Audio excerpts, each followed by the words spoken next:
Colour పెరగడానికి చూసినట్టు height పెరగడానికి కూడా ఏమైనా ఉంటే బాగున్నావు.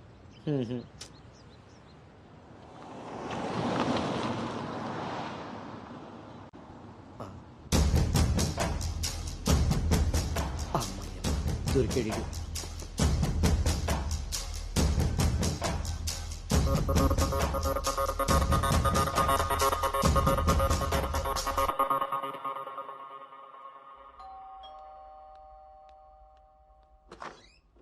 హాయ్ నాన్నా, ఏంటి సర్ప్రైజ్? కూర్చో నాన్న.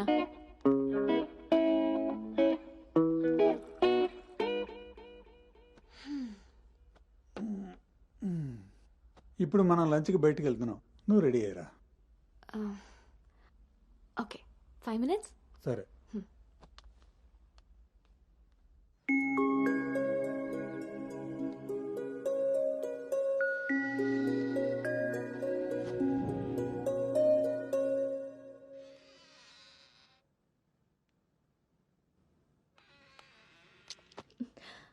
Hi. Hi. Tea? No thanks. Hello, ఎక్కడున్నావురా? అది అది లేదు ఇది లేదు, నువ్వు అర్జెంటుగా నువ్వు హోటల్కి రా, అర్థమైందా? ఓకే.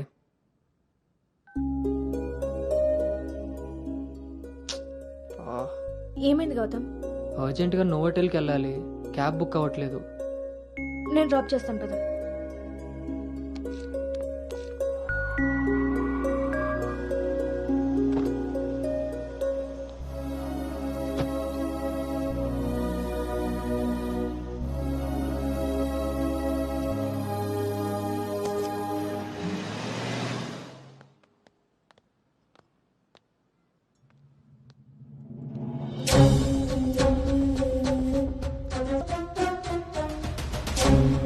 హలో అండి. హాయ్ అండి, కూర్చో బాబు.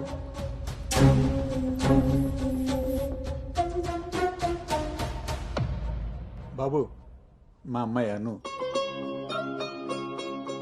నా మేనల్లుడు గౌతమ్.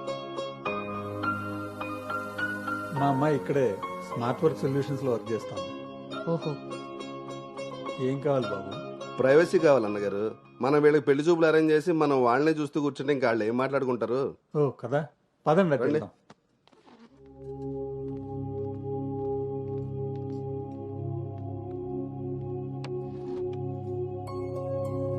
అవును, ఆడాడో బ్రోకర్ గాడు వస్తున్నాడు మా బావ. ఏడాడు? రావాల్సిన సమయానికంటే గంట ముందే వచ్చాను. ఓ, బాగా ఖాళీగా ఉన్నావు అనమాట. వీటితో జాగ్రత్తగా ఉండాలి. పోలీసుకు ఒక పెద్దమ్మ కొడుకులా ఉన్నాడు. వచ్చింది హోటల్కి, కళ్ళజోడితే. హలో, నమస్కారం. నమస్కారం. ఈడు ఈడు పేడు మొత్తం. Sir, order please. ఇక్కడ కదా ఆ టేబుల్ వేసి.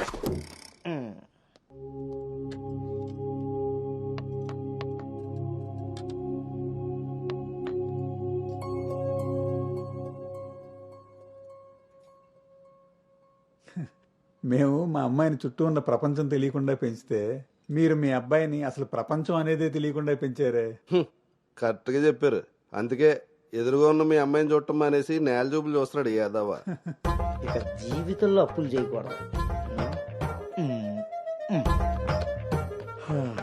ముందు సాలిపేట ఎర్రాజుగాడి అకౌంట్ సెటిల్ చేయాలి. ఎస్.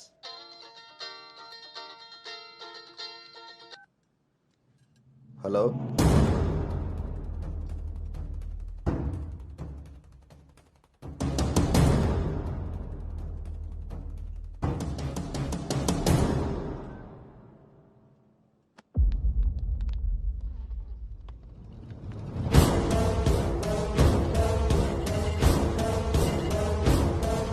పోరా. నువ్వు హైదరాబాద్ వచ్చి ఎన్ని రోజులైందమ్మా? 7 months అంకుల్. నీకు రిషి అప్పుడే బోర్ కొట్టేశాడా? మావాడితో పెళ్లి చూపులకి రెడీ అయిపోయావు. రిషి తెలుసా లేదా?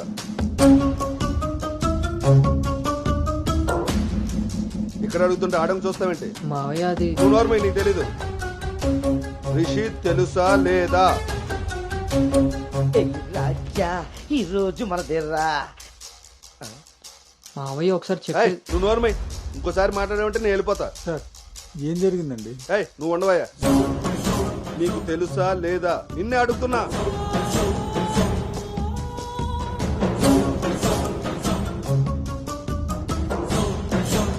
ఒకసారి నేను చెప్పే మీ నాన్నకు ఫోన్ చేయరా. అది కాదు. చెయ్. నేనే చేస్తా.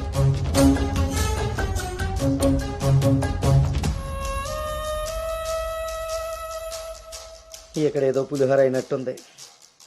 వీళ్ళిద్దరికి తలంబరాలు వేయించడం కంటే నేను వెళ్ళి తాలింపు వేసుకోవడం బెటర్లా ఉంది. చె తినమ్మ జీవితం మొత్తం రివర్స్ అయిపోయింది. అదేం నోటితో వాగిందో అదే జరిగింది. అమ్మాయికి అబ్బాయిని పరిచయం చేసావా? నేను వీళ్ళకి మనవాడిని మాత్రమే పరిచయం చేశాను, కానీ వీళ్ళు వాళ్ళకున్న చాలా కొత్త యాంగిల్ చూపించారు బావా. మీరు మంచోళ్ళు కాబట్టి ఆ రోజు పెళ్లి చూపుల్లో కళ్ళు తిరిగి పడిపోతే ఒంట్లో బాగోలేక పడిపోయింది అనుకున్నారు. ఒళ్ళు కొవ్వెక్కి కొట్టుకుని పడిపోయిందని తెలుసుకోలేకపోయారు. ఊళ్ళో పెట్టాల్సిన పెళ్లి చూపులు గుట్టు చప్పుడు కాకుండా ఇక్కడెందుకు పెట్టారో తెలుసా బావా? నలుగురికి తెలిసేలా అక్కడ పెడితే ఈవిడి గారి బాగోతం మనకెక్కడ తెలుస్తుందో అని జాగ్రత్తగా ప్లాన్ చేసి మీకు సంబంధం లేని ఒకటి మీకు మనవని చేద్దామని చూస్తున్నారు. అంతే బావా. అలాగే మావయ్య అది మా కాదు. బావ ఈ సంబంధం క్యాన్సిల్ అని చెప్పాడు. మావయ్య నేను చెప్పేది ఒకసారి. మూసుకుని రారా. వీళ్ళది ఒక ఫ్యామిలీ, మళ్ళీ వీళ్ళకి సంబంధాలు. ఎవరైనా మన మాట అన్నప్పుడు మనకు కోపం వస్తే ఆ మాట అబద్ధం, బాధ వస్తే ఆ మాట నిజం. మీరేం ఫీల్ అవుతున్నారో ఆలోచిస్తే మీకే అర్థం అవుతుంది నేను అన్న మాటలు అబద్ధాలా నిజాలా అని. నువ్వు రారా.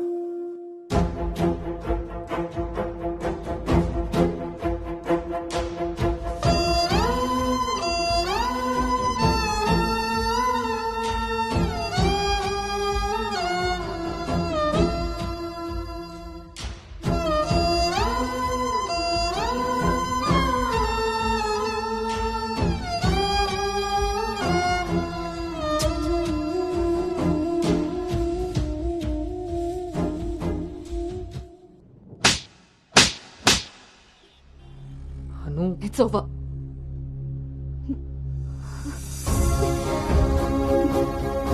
ఏ నమ్మకంతో అయితే నీతో ట్రావెల్ చేశానో ఆ నమ్మకాన్ని చంపేశావు. అసలు నీకు నాకు తప్ప తెలియని రిషి బయటికి ఎలా వచ్చాడు? మనం ఎవరితో అయినా పర్సనల్స్ షేర్ చేసుకుంటే వాళ్ళు దాన్ని మనసులో పెట్టుకునే వాళ్ళై ఉండాలి, బయట పెట్టే వాళ్ళై ఉండకూడదు.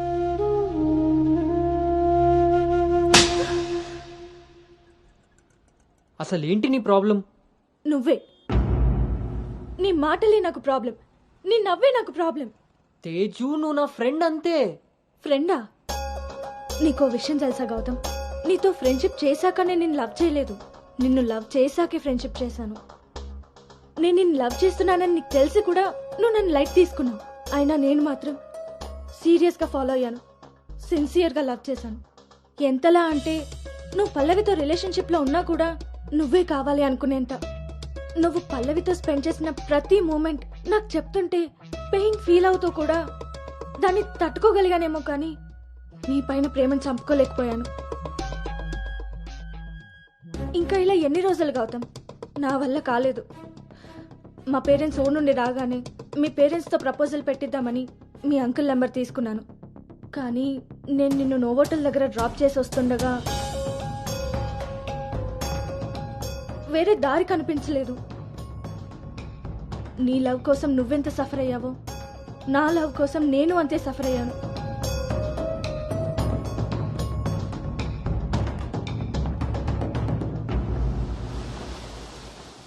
ఏంట్రా ఇలా జరిగింది? సాయంత్రానికల్లా శుభవార్తతో తిరిగి వస్తా అన్నావు, అలాంటిది సడన్ గా ఇలా? సడన్గా ఏవి రావురా, అన్నీ ఎప్పటి నుంచో ఉంటాయి, సడన్గా బయటపడతాయి అంతే.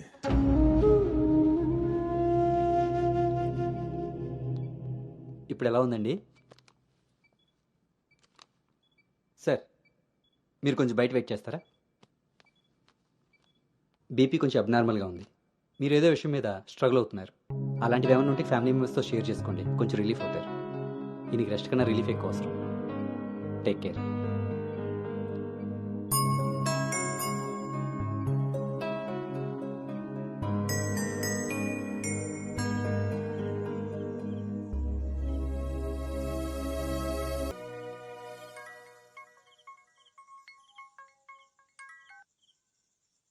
భార్గవి,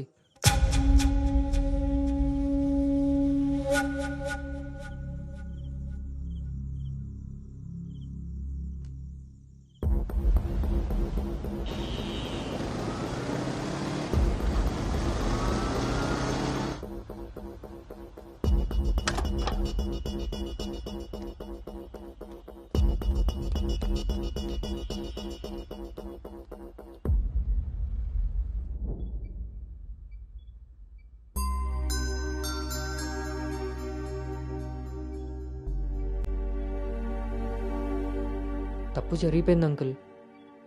నిజం తెలుసుకోకుండా మాట్లాడి మా మావయ్య తప్పు చేశారు. నిజం తెలిసి మాట్లాడకుండా నేను తప్పు చేశాను. మీ కుటుంబం గురించి తెలిసి కూడా నిర్ణయం తీసుకొని మా నాన్న తప్పు చేశారు. ఆ రోజు మా మావయ్య చెప్పిన రిషి ఎవరో కాదు అంకుల్, ఇప్పుడు మీ ముందు నిలబడ్డ గౌతమే. లైఫ్ చాలా విచిత్రమైంది అంకుల్. తప్పు చేసే టైంకి మంచి ఎలా ఉంటుందో తెలియనివ్వదు. అది తెలిసే టైంకి చేసిన తప్పు నుంచి మనల్ని బయటికి రానివ్వదు. నేను ఇప్పుడు అదే పరిస్థితిలో ఉన్నాను.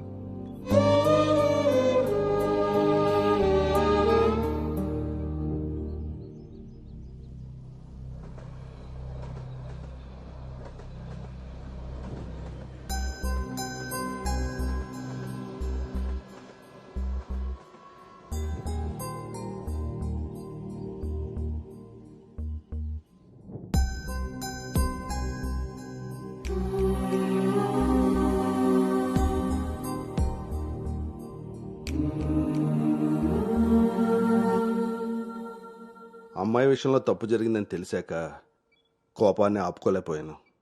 మీ విషయంలో తప్పు చేశానని తెలిసాక మీ ముందు తలెత్తుకోలేక నిలబడ్డాను.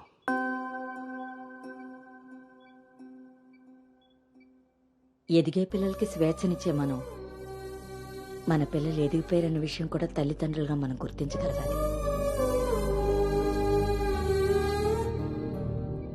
అయినా పెంపకం అంటే పిల్లలకి ఏమీ తెలియకుండా పెంచడం కాదు, వాళ్ళకన్నీ తెలియాలి. అందులో ఏది మంచో ఏది చెడో మనమే తెలియపరచాలి. పిల్లల విషయంలో తప్పు మన పెంపకం అయితే పొరపాటు వాళ్ళ ప్రయాణం.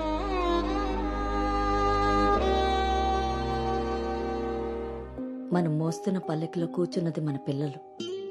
వాళ్ళు బాధ పెట్టారని దింపేయగలవా? మనం బాధపడ్డామని వాళ్ళని వదిలేయగలవా? మన జీవితం అంతం వరకు వాళ్ళని మోస్తూనే ఉంటాం. పిల్లలు కదా. మనం ఒకరినొకరు అర్థం చేసుకున్నాక ఇంకా కావాల్సింది కన్నీళ్లు కారణాలు కాదు.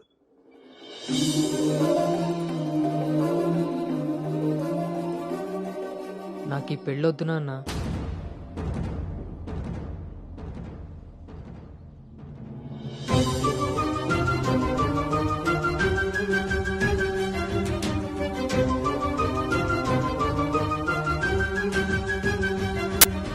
అసలు ఇది ఎలాంటి పెళ్ళమ్మా?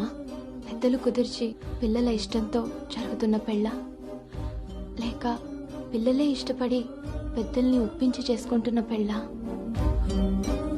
పెద్దలు చేసే పెళ్లిలో కానీ పెద్దల్ని ఎదిరించి చేసుకునే పెళ్లిలో కానీ పెళ్ళి ఎలా ఉంటుందో ప్రేమ కూడా అలానే ఉంటుంది. కానీ మా పెళ్లిలో అది మాత్రమే ఉండదు. ఆ రోజు మీరు అడిగారు నన్ను, నువ్వు సంతోషంగా ఉండాలి అంటే నీకు ఎలాంటి భర్త కావాలి అని. అప్పుడు నా మనసులో మాట చెప్పాను. కానీ నేను ఆ రోజు చెప్పిన వ్యక్తి గౌతమ్ అయితే కాదు నాన్న. పెద్దలకి నచ్చినట్టుగా పిల్లల్ని పెంచుకునే అవకాశం అందరికీ ఉండొచ్చు. పెద్దలకి నచ్చిన విధంగా పిల్లలు పెళ్లి చేసే అదృష్టం కొంతమందికే ఉంటుంది. కానీ మేం చేసిన ఈ పొరపాటు కనీసం మిమ్మల్ని కొంతమందిలో కూడా ఉండనివ్వలేదు. ఆ రోజు పెళ్లి చూపుల్లో ఒకరికొకరు ఎదురుపడలేకపోయినా మేము ఈరోజు ఒకరితో ఒకరు జీవితాన్ని ఎలా పంచుకోగలమమ్మా? ఇదంతా విన్న తర్వాత కూడా మీరు ఈ పెళ్లి చేయాలనుకుంటే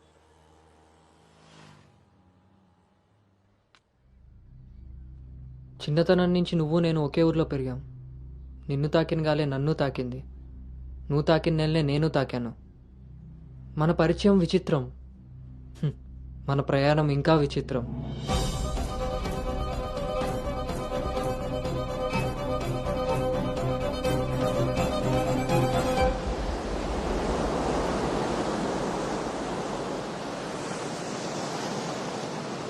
నీకు తెలియని విషయం ఏంటంటే మన పెళ్లి చూపులప్పుడు నేను నిన్ను చూశాను. ఎవరితో అయితే అలాంటి రిలేషన్లో ఉన్నానో తననే పెళ్లి చేసుకోబోతున్నానని టెన్షన్తో పారిపోయాను. తర్వాత మళ్ళీ కలవకూడదు, కనీసం ఎదురుపడకూడదు అనుకున్నాను. కానీ మన మనసులు మనల్ని కలపకపోయినా పరిస్థితులు మనం మళ్ళీ ఎదురుపడేలా చేశాయి. మనం కలిసిన ఈ కొన్ని రోజులే నా మనసులో ఉన్న ఫీలింగ్స్ని నేను అర్థం చేసుకునేలా చేశాయి.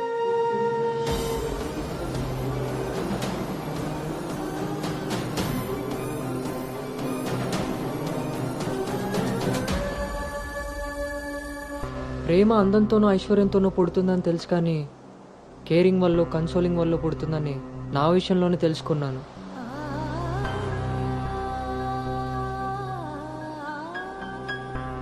అసలు నీకు నాకున్న సంబంధం ఏంటి? ఎప్పుడు కలుద్దాం, ఎక్కడ కలుద్దాం? మరి అలాంటప్పుడు నీ స్ట్రగుల్ని నేనెందుకు ఫీల్ అవ్వాలి? ప్రతి క్షణం దాన్ని గుర్తు చేసుకుంటూ నేనెందుకు స్ట్రగుల్ అవ్వాలి? ఈ ఫీలింగ్స్ అన్నిటికీ అర్థం ప్రేమ.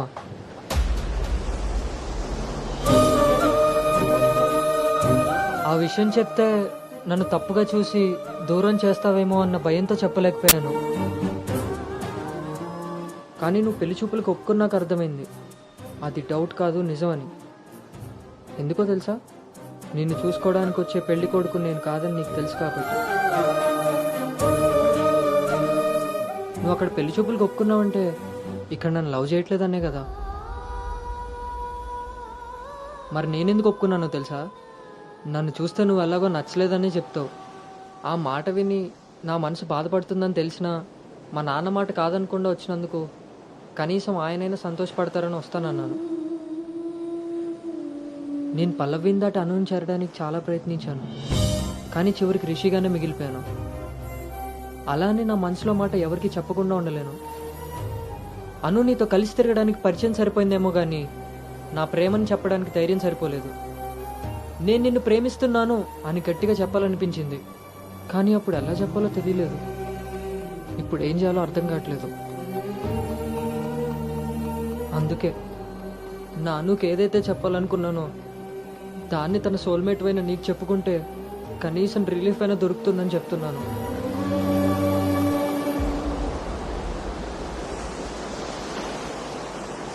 I love you Anu. I love you Anu.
Gautam, నేనొకటి అడగనా? ఇప్పుడే కదా అయింది, మళ్ళీనా? ఛీ, అది కాదు.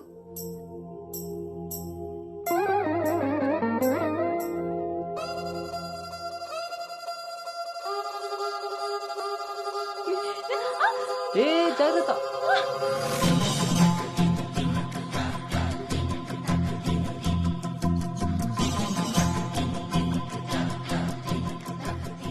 ఆ రోజు కూడా రైల్వే స్టేషన్లో ఇలాగే పట్టుకోవచ్చు కదా, ముద్దెందుకు పెట్టేసా?